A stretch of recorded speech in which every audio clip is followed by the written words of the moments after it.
अरे मुळात नामस्मरण म्हणजे भगवंत सतत आपल्या सोबत असल्याची भावना. आणि जेव्हा साक्षात भगवंत सोबत असतो तेव्हा मोठी मोठी संकटही लहान वाटतात. मनुष्याला आशावादी बनवतात, माणसातला विश्वास जागा ठेवतो आणि हा विश्वास चमत्काराला जन्म देतो. पण मग स्वामी, होम हवन पूजा यज्ञ याला काहीच महत्व नाहीये का? निश्चित आहे, निश्चित महत्व आहे. ते सुद्धा भगवंतापर्यंत पोहोचण्याचं एक साधन आहे. पण कधी कधी साधन साध्यापेक्षा मोठं होतं. एकदा नारद मुनी नामस्मरण करत असताना विष्णू त्यांच्याकडे आले आणि विष्णूंनी नारद मुनींना एक दिवा दिला आणि सांगितलं की हा दिवा घेऊन प्रदक्षिणा घालत राहा, मात्र हा दिवा विझला नाही पाहिजे.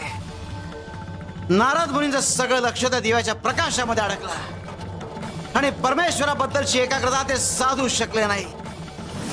अरे बऱ्याचदा हेच घडतं, माणूस पूजा करताना पूजेमध्ये अडकतो आणि परमेश्वराबद्दलची एकाग्रता विसरून जातो, हरवून जातो.